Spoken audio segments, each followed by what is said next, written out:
number 1, we ask this question: what is a young man to do with all of the competing interests that we have today? How is it that a young man can possibly decide which path he should take? There's so many options that we have today. You could be a farmer or a football player, and that's popular these days.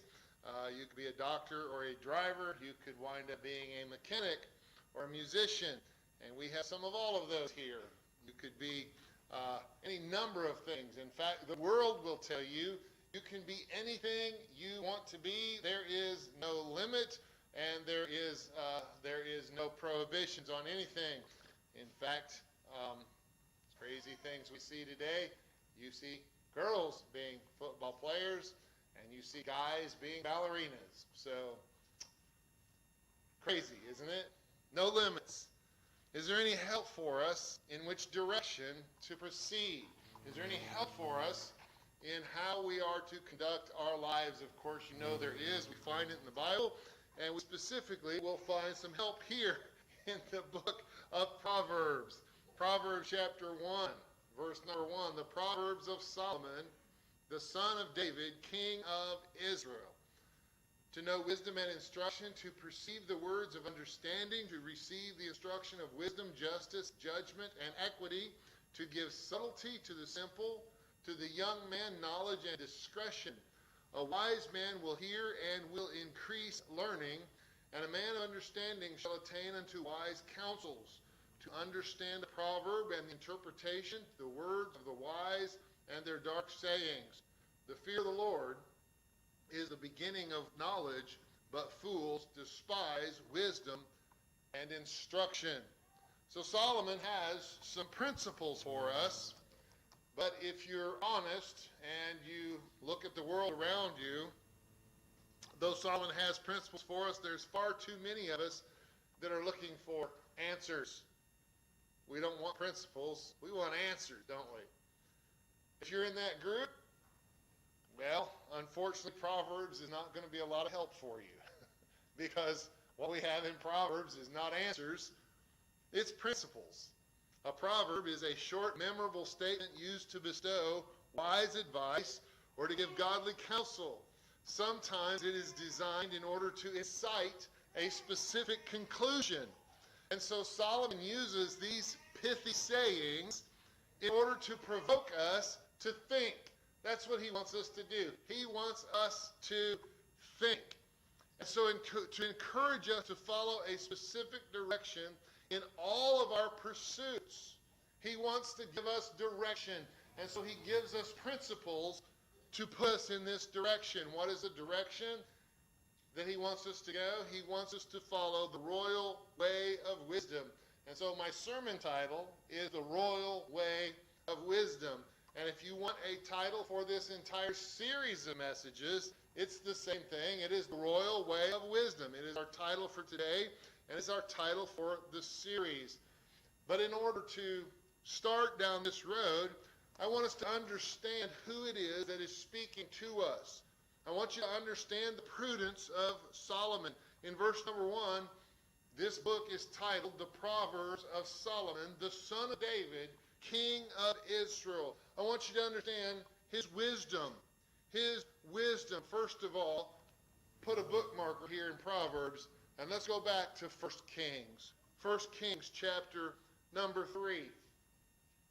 Let's remember his reign. The reign of Solomon started in about 960 BC. It started when Solomon ascended to the throne of Israel, when David anointed him as the successor to the throne when David would pass away. When did that happen? About 960 BC. It was during the time of Adonijah's revolt. Adonijah, of course, was the older son of David. We read that in 1 Kings chapter 1. But this older son of his earlier wife, Haggith, would not be king. David decided that the eldest son of Bathsheba would be the crown prince. You're familiar with that story. You know the story of David and Bathsheba. You know that their first child died because it was punishment for their sin. You know that their next son that was born was named Solomon. So David then, understanding that Adonijah knew that David was old, David was well stricken in years, David was soon to be gathered to his fathers, he was soon going to die, and Adonijah tried to revolt, and he tried to ascend to the throne under his own power. He basically was planning a coup. He was riding around the countryside announcing himself as the new king. Then Bathsheba came to David and informed him of all this, and so David brought Solomon to himself, and he appointed and anointed King Solomon to be his successor. David then died just a few days later. David died and left Solomon, his young son, but the eldest son of Bathsheba, to become king. All of that was to let you know that this young son of Bathsheba and David was probably in his early 20s when he became the king. His reign started when he was young. But his rule then was a very interesting rule, because Solomon was remembered primarily for his wisdom. He was remembered as being the wisest man of all of the ancient kings. He was known primarily for his wisdom, but he was also known for his many, many construction projects. Remember that this is the man that built the temple. We know it as Solomon's temple. It was the grandest temple of all of Israel. He built many supply cities. He built cities to do nothing more than to supply his army so that his army would have outposts, garrisons where they could go and resupply themselves should they ever need to be at war. Solomon equipped an enormous army. He had a standing army that at one point in time he gathered, I think the text says that he instituted a levy, and through that levy he gathered an additional 30,000 men for his army. That partially explains the peace that he had and that Israel experienced with all of the surrounding nations. He generated much of his extreme wealth through taxation. You understand that Solomon divided the country. You can read in 1 Kings chapter 4, he divided the country into many administrative districts. And we recently studied in Sunday school all of the tribal settlements. Solomon did away with the tribal settlements, and he instituted administrative districts, and these districts provided all the necessary material for the central government, which was greatly expanded. And so Solomon became the last king of what was the united kingdom of Israel. And then, remember, at the beginning of his reign, the request that he made. That's why I had you turn to 1 Kings chapter 3. Begin reading with me, if you will, in verse number 5. This is shortly after the death of David in 1 Kings chapter 3, verse number 5. In Gibeon, the Lord appeared to Solomon in a dream by night. God said, "Ask what I shall give thee." Solomon said, "Thou hast showed unto thy servant David my father great mercy, according as he had walked before thee in truth and in righteousness and uprightness of heart with thee. Thou hast kept for him this great kindness, that thou hast given him a son to sit on his throne, as it is this day. And now, O Lord my God, thou hast made thy servant king instead of David my father, and I am but a little child, I know not how to go out or come in. And thy servant is in the midst of thy people which thou hast chosen, a great people that cannot be numbered nor counted for multitude." Now notice this. He says, "Give therefore thy servant an understanding heart to judge thy people, that I may discern between good and bad, for who is able to judge this, thy so great a people?" And the speech pleased the Lord, that Solomon had asked this thing. And God said unto him, "Because thou hast asked this thing, and hast not asked for thyself long life, neither hast asked riches for thyself, nor hast asked the life of thine enemies, but hast asked for thyself understanding to discern judgment. Behold, I have done according to thy words. Lo, I have given thee a wise and understanding heart, so that there was none like thee before thee, neither after thee shall any arise like unto thee. And I also have given thee that which thou hast not asked, both riches and honor, so that there shall not be any among the kings like unto thee all thy days. And if thou wilt walk in my ways to keep my statutes and my commandments, as thy father David did walk, then I will lengthen thy days. It's a long reading, I understand, but I want you to see this from that reading. Solomon recognized his own ability for such a monumental task as leading God's people. And so Solomon recognized that he couldn't do it, and so he appealed to the Lord of heaven for wisdom. He wanted wisdom to lead God's people. In verse number 7 here, he says, I am a little child, I know not how to go out or come in. That simply means that he is simple, he is inexperienced. He understands that he does not have the knowledge, he does not have the wisdom in order to rule God's people. There's the first application of our study of Proverbs. Wisdom comes from God. Wisdom comes from no place else, from nobody else. Wisdom comes from above. James told us this in our study of James, chapter 1 and verse 5. If any of you lack wisdom, let him ask of God, because God gives wisdom. You can study and you can gain knowledge, but you can't study and gain wisdom. Wisdom comes from God. If you lack wisdom, ask of God that gives to all men liberally and upbraideth not, and it shall be given. God granted Solomon wisdom because he asked, because he was humble.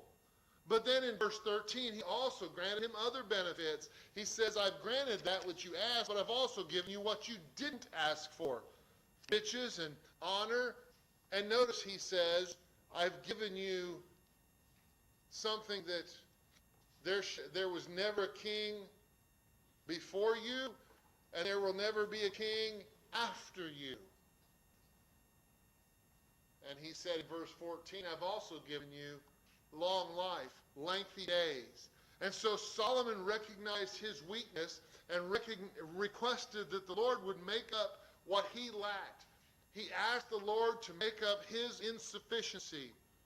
So I'll say this, knowledge comes from man, but wisdom comes from above. Knowledge is horizontal, wisdom is always vertical. Here's the report from Solomon. Beyond his request, we now have a report. God immediately, after granting this request, proved to Solomon that it was granted. I mean, how in the world would Solomon know that his prayer was granted? Solomon, you asked for wisdom. Solomon, I'm going to give you wisdom, and I'm also going to make you wiser than any king that came before, wiser than any king that came after, and I'm going to give you riches, I'm going to give you honor, and I'm going to give you lengthy days. Great, God, appreciate it. How do I know? Prove it. How am I going to know? Crisis number 1 in the kingdom is the rest of 1 Kings chapter 3. For the sake of time, we're not going to read it because it's probably one of your favorite Sunday school stories. I know it was one of mine. So God immediately now proves to Solomon the wisdom that he was granted, and he put the evidence on display. And I want you to know that the exhibition here is not only for Solomon's faith, but it is for the kingdom. It is for all of the people to understand the gift that God has just given their new king. The very next event in 1 Kings chapter 3, the first crisis for King Solomon, we're told that 2 harlots are at odds with one another, and they live in the same house. Oh my goodness. Oh my goodness. 2 women living in the same house that are both, let's just say, head of household here. There's some problems brewing, right? I just want to know how it is that 2 ladies of ill repute even have access to the king. There's some questions here that need to be answered that we're just not told. How do they even have access to the king? Two harlots at odds with one another, living in the same house. You know the story. One of them has a dead child. One of them has a living child. One of them in the night rolled over on her newborn son, went and switched her newborn son that was now dead with the other lady that had a living son. They're only 3 days difference in age. And so each one of them laid claim to the living child, and they came to the king to solve this issue. And suddenly, in wisdom beyond his early years, in wisdom beyond all human comprehension, in wisdom that is beyond all human affection, he commands a sword to be brought.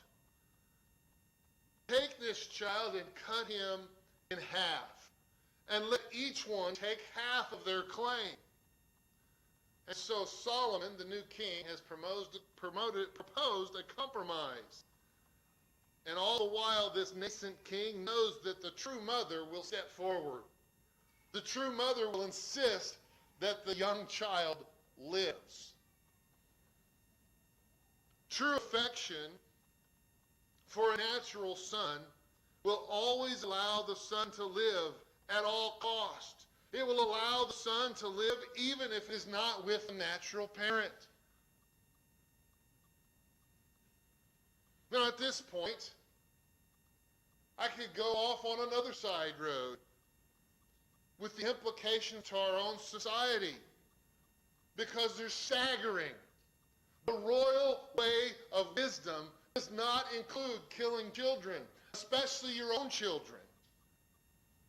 Our society has gone nuts.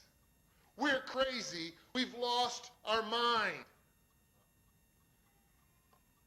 At this point, I could go down a different side road, because the young king, Solomon here, who is promised to have a descendant generations down the road, that son that will be the redeemer of his people, Solomon knows there's a Messiah coming. And the consequences of the cross become staggering when you think of it in the context of this story. That immediately, the first event, the first crisis for the new king, Solomon knows a natural parent will not allow a natural child to be killed. But he knows that's exactly what his descendants point to in the New Testament. It's a staggering thought when you think of the first crisis of this king. And so you know the true mother is allowed to keep her son. Solomon declares, this is the true mother. Give her the child. We don't read all of this, but just to verse number 28, all Israel heard of the judgment which the king had judged, and they feared the king, for they saw that the wisdom of God was in him. This type of wisdom has not been seen since the world began. It's not been seen to this point. It was not seen in any man since this point, with the singular exception of Solomon's greater son, and that is pointing to Christ. And so let me take you quickly beyond the wisdom of Solomon, and let's get to the writings of Solomon. The writings of Solomon we start to witness in the next chapter, in 1 Kings chapter number 4. We're not going to read all of this for the sake of time. Let's just jump right to verse number 30. And Solomon's wisdom excelled the wisdom of all the children of all the east country and all the wisdom of Egypt. And some would tell you, if you study commentaries thoroughly, some would tell you that much of Solomon's wisdom was borrowed from the ancient Eastern cultures, and that some of his writings were word for word from cultures that came before him. The Bible says differently. Whether he borrowed technology or whether he borrowed their wisdom is irrelevant. His wisdom excelled theirs. So says the Word of God. Verse 31. He was wiser than all men, than Ethan the Ezrahite, and Herman, and Calcol, and Darda, the sons of Mahal. And his fame was where? In all nations round about. He was wiser. He was famous everywhere in all of the nations. In verse 32, he spake 3,000 proverbs. 3,000 proverbs. Now, where do you think we got that book in our Bible? 3,000 proverbs. He spoke 3,000 proverbs. Those are the ones that were collected and placed into the book that we're studying, Proverbs. Those are the ones that were later collected by Hezekiah's men and placed into the later chapters of the book of Proverbs. There's also a number of them in Ecclesiastes. Ecclesiastes chapter 1, verse 1. Go there and you can read it. He calls himself there the preacher or the proclaimer who lived in Jerusalem and is the son of David, the king of Israel. Proverbs does not have a proverb per verse. Some verses are one proverb. Some proverbs take two verses. Some verses have more than one proverb included in them. But if you take an average, one proverb per verse, there is 915 verses in Proverbs. There's another 222 verses in Ecclesiastes. So all of these 3,000 proverbs are not included in our Bible. But he spoke 3,000 proverbs. His songs were 1,005. Daddy was a musician and Solomon was a musician too. It ran in the family. Solomon is credited with 1,005 songs. No doubt, we know one of them very well. If you would like to read that sometime, it is the Song of Songs, called the Song of Solomon. Sometimes it is called the Canticles. It's the Latin name for it. In the song, his various subjects are trees. He has the boards of cedar and hyssop, the beasts. He talks about birds, bugs, and bats. Okay. I got a couple of you to look up. You're right. It's not bass. Bass are not native to Israel, but he does talk about fish. You caught me.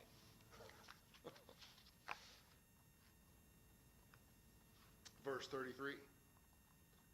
He spake of trees, from the cedar tree that is in Lebanon, even the hyssop that springeth out of the wall. He spake also of beasts, and of fowl, and of creeping things, and of fishes. That's what the Proverbs are about. Verse 34, there came of all people to hear the wisdom of Solomon from all the kings of the earth, which had heard of his wisdom. He's famous. All kings, all counselors come to Israel. They make journeys, they make trips to Jerusalem to hear of this king, to hear of his wisdom. We know of Sheba. We know of Candace, the queen. We know of Hiram, the king of Tyre. We know that later Hiram was so impressed that he became the worker of brass that made most of the temple furniture. They made many of the moldings. Much of 1 Kings is written about Solomon and about his reign. His death is recorded in chapter 11. It's recorded in 2 Chronicles chapter number 9. But I want you to turn quickly with me to 1 Kings chapter number 9. 1 Kings chapter number 9. We'll bypass some of his building projects of the temple and some of the cities and his standing armies and come to chapter 9, and we'll read that he again sees the Lord. It came to pass in verse 1, when Solomon had finished the building of the house of the Lord, the temple, and the king's house, and all Solomon's desire, which he was pleased to do, that the Lord appeared to Solomon the second time. Aren't you thankful for the second time sometimes?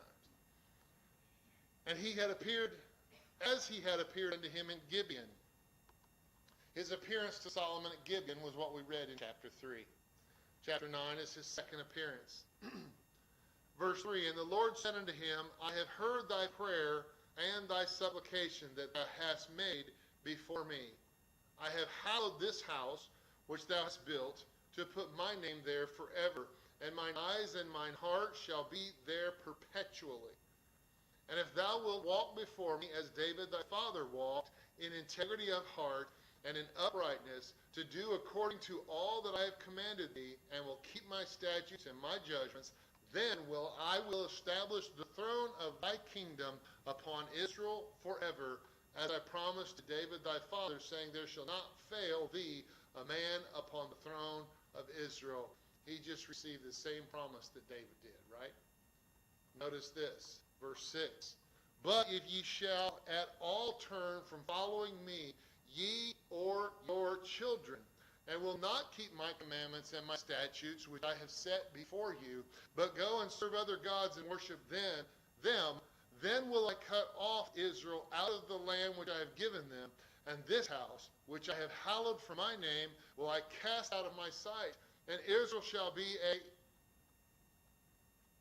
what's that word?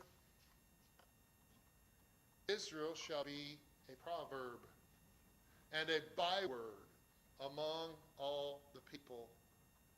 And at this house, which is high, everyone that passes by it shall be astonished and shall hiss, and they shall say, why hath the Lord done thus unto this land and to this house?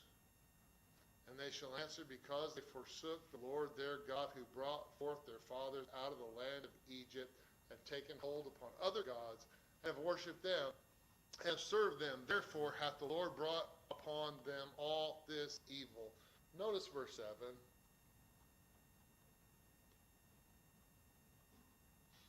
He says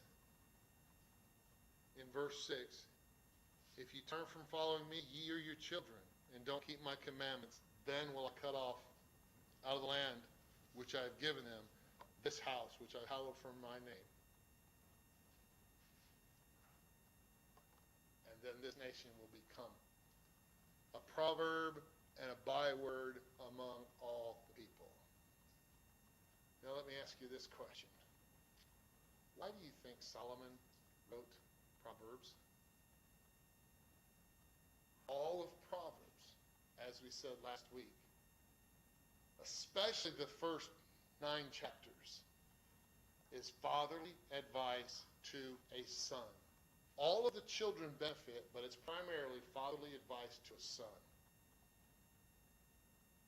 See the context for it? I'm preparing you to take over my throne. You've got to get this right.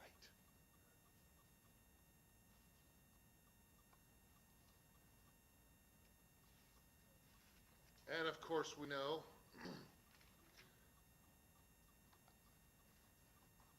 this is where Solomon wrote the book of Proverbs. However, if you'll back up with me just a couple of chapters, there's this other issue that Solomon wasn't dealing with. He was wise. He had a lot of wisdom. And we have his writings from his middle years. But in his later years,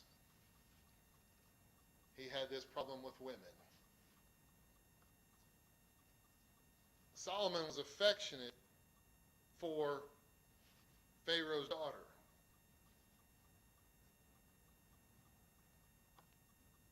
Back in chapter number 3, we started a little bit later. Chapter number 3, verse 1, we started reading at verse 5, but in chapter number 3, verse 1, Solomon made affinity with Pharaoh, king of Egypt, and took Pharaoh's daughter and brought her into the city of David until he had made an end of building his own house and the house of the Lord and the wall of Jerusalem round about. See, Solomon was affectionate for Pharaoh's daughter. That should have been a warning right there, shouldn't it? Remember in scriptures that Egypt always pictures the world? And what did Solomon do?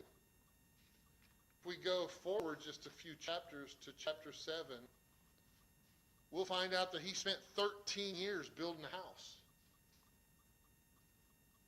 with his favorite wife from Egypt, which is the daughter of Pharaoh, Solomon was building, chapter 7, verse 1, Solomon was building his own house 13 years, and he finished all his house. He built also the house of the forest of Lebanon, the length thereof 100 cubits, the breadth thereof 50 cubits, the height thereof 30. Impressive house. Upon 4 rows of cedar pillars with cedar beams upon the pillars. It was covered with cedar above the beams and lay on 45 pillars, 15 in a row. You ever heard of Solomon's porch? This describes it. And there were windows in 3 rows. Light was against light in 3 ranks. All the doors of posts were square. The windows, the light was against light in 3 ranks. He made a porch of pillars. There's verse 6. Length thereof 50 cubits, breadth 30 cubits, porch before them, and other pillars, and the brick beam were before them. And he made a porch for the throne, where he might judge, even the porch of judgment, covered with cedar from one side of the floor to the other. And his house where he dwelt had another court within the porch, which was of like, similar work. Solomon made also an house for Pharaoh's daughter, whom he had taken to wife, like unto this porch. All these were of costly stones, according to measure of huge stones, sawed with saws within and without, even from the foundation unto the coping. And so on the outside, toward the great court, the foundation was costly stone, great stone, stone of 10 cubits. Wow, those are big rocks. 10 cubits? Wow. Stones of 8 cubits. Costly stones after the measures of hewed stones and cedars. The great court round about was 3 rows of hewed stones, a row of cedar beams, both the inner court and the outer court, the house of the Lord, and for the porch of the house. Then he's going to start building the temple. So you see what's happening here, right? I mean, all right, so some of you younger brides, you got 13 years to wait to get the impressive house, right? Just kidding. He spent 13 years in wealth building this new house with his preferred wife from Egypt, which is the daughter of Pharaoh. And incidentally, if you go to Song of Solomon and you read the first chapter, especially verses 5 and 6, you'll find that his favorite wife in Song of Solomon is of dark complexion. She's of dark skin. She complains of being of dark skin, of dark complexion. It's probably this wife. And so as his life progresses, and as his reign expands, and as his influence becomes greater and greater, Solomon has begun to be influenced by more than one wife. Y'all know this, right? I mean, if he had just that one and he wanted to treat her that extravagantly, that's fine. But that's not the only one he had. Turn to chapter 11. But King Solomon loved many strange women, together with the daughter of Pharaoh. See, the daughter of Pharaoh wasn't the singular problem. He would have done better to have an Israelite woman, but King Solomon loved many strange women together with the daughter of Pharaoh, women of the Moabites, Ammonites, Edomites, Zidonians, and Hittites. And all of those is a summary in verse 2. The nation concerning that the Lord had said unto the children of Israel, you shall not go in unto them, neither shall they come in unto you, for surely they will turn away your heart after their gods. Solomon clave unto these in love. And he had 700 wives, princesses, and 300 concubines, and his wives turned away his heart. Do we have a problem here? For it came to pass when Solomon was old that his wives turned away his heart after other gods, and his heart was not perfect with the Lord his God, as was the heart of David his father. For Solomon went after Ashtoreth, the goddess of the Zidonians, after Milcom, the abomination of the Ammonites. Solomon did evil in the sight of the Lord, went not fully after the Lord, as did David his father. Then Solomon built an high place for Chemosh, the abomination of Moab, in the hill that is before Jerusalem, and for Molech, which, by the way, Molech was the one that they offered child sacrifice to, the abomination of the children of Ammon. And likewise did he for all his, what's this word? Strange wives. strange women, strange wives is going to be a theme that we see in Proverbs. Likewise did he for all strange wives which burnt incense and sacrificed unto their gods. And the Lord was angry with Solomon because his heart was turned from the Lord God of Israel, which had appeared unto him twice. So as his life progressed, he didn't stay true. Solomon didn't keep his first love, the wife of his youth. That is going to be a theme in Proverbs. You're going to see a theme develop that he instructs his children, he instructs especially his son, to cleave singularly to the wife of your youth. 700 wives, 300 concubines. He takes on a bunch of other wives, and they're all strange women, and these turn Solomon's focus away from the wisdom of God. Verse 4 here tells us, at approximately 970 BC, Solomon had been reigning for quite some time, but when he began to be turned away from true, pure worship of God, he still had time left to injure the nation. He still had time left to lead God's chosen people astray. So here's another application for us. If you're going to stumble, stumble at the start, but make sure you finish well. If you're going to be a king, if you're going to be a leader of any kind, if you're going to stumble, stumble when you start, because nobody's going to care how you start as long as you finish well. These wives caused Solomon to follow into their idolatry. And the text tells us that it was evil in the sight of God. And so Solomon started offering sacrifices to all these other gods. He started offering sacrifices to all of the gods that were around them in surrounding nations because he took on their wives. And God became angry with him. And the kingdom is going to be split. Not in his lifetime, in his sons. Oh, you're not going to see it, Solomon, but it's your punishment in your sons.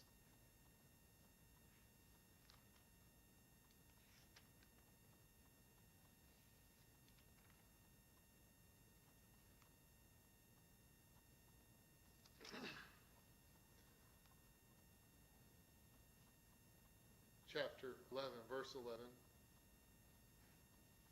Wherefore the Lord said unto Solomon, forasmuch as this is done of thee, thou hast not kept my covenant and my statutes, which I have commanded thee, I will surely rend the kingdom from thee, and will give it to thy servant. Notwithstanding, in thy days I will not do it, for David thy father's sake, but I will rend it out of the hand of thy son. Howbeit I will not rend away all the kingdom, but I will give one tribe to thy son, for David my servant's sake, and for Jerusalem's sake, which I have chosen. So Judah keeps a portion. And who's the one tribe that they give him? We just studied that in Sunday school, right? Benjamin. So Benjamin and Judah become the southern tribe, or the southern nation of Judah. The other 10 tribes are split off, and they go and form the nation of Israel proper. Oh, and you know what happens? A couple hundred years later, off to Assyria. And another 120 years after that, Judah didn't learn their lesson either, and they accepted idolatry and off to Babylon. But in the intervening years, before this happened, Solomon writes a book that is a life manual on how to become a wise son. He failed to live up to it himself, didn't he? Remember when we said last week, and I know we're probably going to cover this next week, the purpose of this book.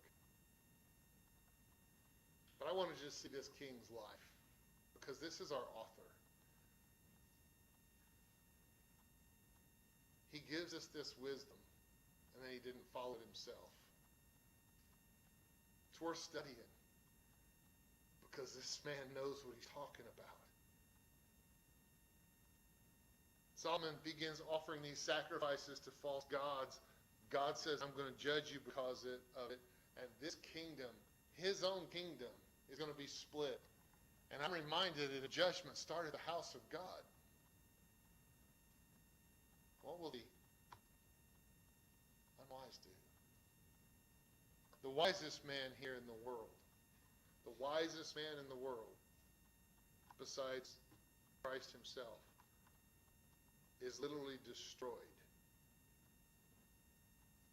I'm going to say it this way, by strange women, because that's the terms he uses, and by strange worship, silly worship, stuff that he knows better.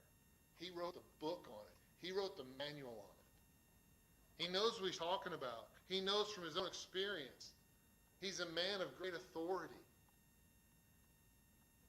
Just like we're studying in 1 John. He's a man that tells us, discernment is required. I mean, the next verse, he says, my son, hear the instruction of thy father, forsake not the law of thy mother. He demands discernment. But I just want you to know that we must listen. We must take this to heart. But just because we take it to heart, and just because we listen, we can still fall. And it just points me back to the fact that in his early years, he prayed for wisdom. He prayed for guidance. And he recognizes that wisdom comes from above.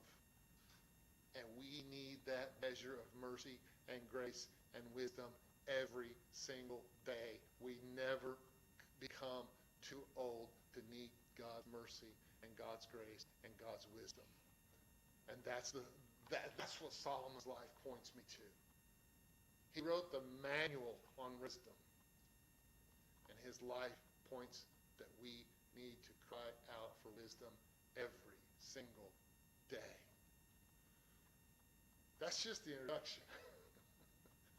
We'll get to the purpose of the book next week. So, Brother Tyler, if you're